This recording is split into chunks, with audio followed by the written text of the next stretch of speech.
বন্ধুরা কেমন আছো তোমরা সবাই? আশা করি সবাই খুব ভালো আছো। আমরা আজকে শুরু করতে যাচ্ছি গীতিকার গৌরীপ্রসন্ন মজুমদারের লেখা শোনো একটি মুজিবরের থেকে এই কবিতাটি। আসো তাহলে শুরু করা যাক। শোনো একটি মুজিবরের থেকে লক্ষ মুজিবরের কণ্ঠস্বরের ধ্বনি প্রতিধ্বনি, আকাশে বাতাসে ওঠে রনি, বাংলাদেশ আমার বাংলাদেশ। এইটুকু অংশে আমরা আসলে কি বুঝতে পারলাম?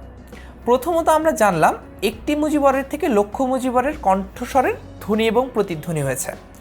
তার মানে হচ্ছে এখানে কিন্তু মূলত বঙ্গবন্ধু শেখ মুজিবুর রহমানের অবদানের কথা বলা হচ্ছে। তার অবদানটি কীরকম? তিনি মুক্তিযুদ্ধের আহ্বান জানিয়েছিলেন মানুষকে, অর্থাৎ মুক্তি সংগ্রামে তিনি কিন্তু আমাদেরকে একতাবদ্ধ করেছিলেন। অর্থাৎ আমরা যে আসলে বৈষম্যের শিকার এবং এই অন্যায় অত্যাচার অবিচার সেটি কিন্তু তিনি আমাদেরকে চোখে আঙুল দিয়ে দেখিয়ে দিয়েছিলেন। এই কারণেই আমরা কিন্তু সবসময় তাকে আমাদের জাতির জনক হিসেবে স্মরণ করে থাকি। এবং তিনি কিন্তু খুব গুরুত্বপূর্ণ একটি কাজ করেছিলেন, সেটি হচ্ছে তিনি স্বাধীনতার ঘোষণা দিয়েছিলেন।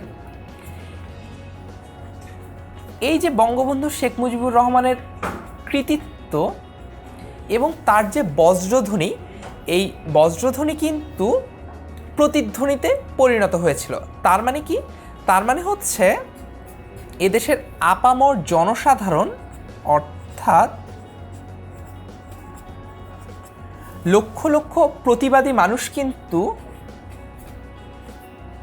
প্রতিবাদ জানিয়েছিল একই সুরে, সুর মিলিয়ে। সেটি হচ্ছে বঙ্গবন্ধু শেখ মুজিবুরের কণ্ঠধ্বনি শুনে।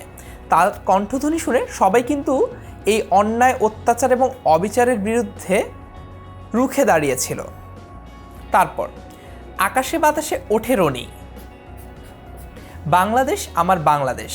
আচ্ছা বন্ধুরা, তোমরা নিশ্চয়ই রণসঙ্গীতের নাম শুনেছ। একটা বিখ্যাত রণসঙ্গীত হচ্ছে কাজী নজরুল ইসলামের লেখা চল চল চল। নিশ্চয়ই সবার মনে আছে।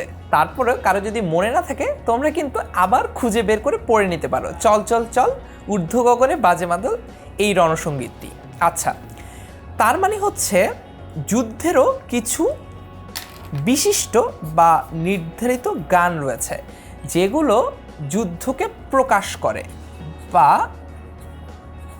যুদ্ধ যে আসন্ন সেটি প্রচার করে। এরকমই যুদ্ধের আগমন ধ্বনি প্রচার করেছিল হচ্ছে শেখ মুজিবুর রহমানের কণ্ঠ। অর্থাৎ তার কণ্ঠের ধ্বনি প্রতিধ্বনিত হয়ে আকাশে বাতাসে রণ উঠেছিল বা রব উঠেছিল, বাংলাদেশ আমার বাংলাদেশ। তার মানে এই যে বাংলাদেশটি, সেটি একান্তই আমাদের। এর অধিকার আমরা অন্য কাউকে নিতে দেব না, এবং অন্য কেউ যদি তা নেওয়ার চেষ্টা করে অন্যায়ভাবে, তার আমরা প্রতিবাদ জানাবো। তার মানে বন্ধুরা, এইটুক অংশ থেকে কবি তোমাদের প্রতি কি বার্তা প্রেরণ করতে চেয়েছেন সেটা কিন্তু খুব সহজেই আমরা বুঝে ফেললাম। তারপরেও কারো কোনো প্রশ্ন বা জিজ্ঞাসা থাকাটা খুবই স্বাভাবিক, থাকতেই পারে। যদি থাকে আমাদেরকে লিখে জানাও, আমরা তোমাদের সব প্রশ্নের বা জিজ্ঞাসার উত্তর দেওয়ার চেষ্টা করব। আর আমরা দেখা করব পরের ভিডিওতে। সে পর্যন্ত আমাদের সঙ্গেই থেকো সবাই।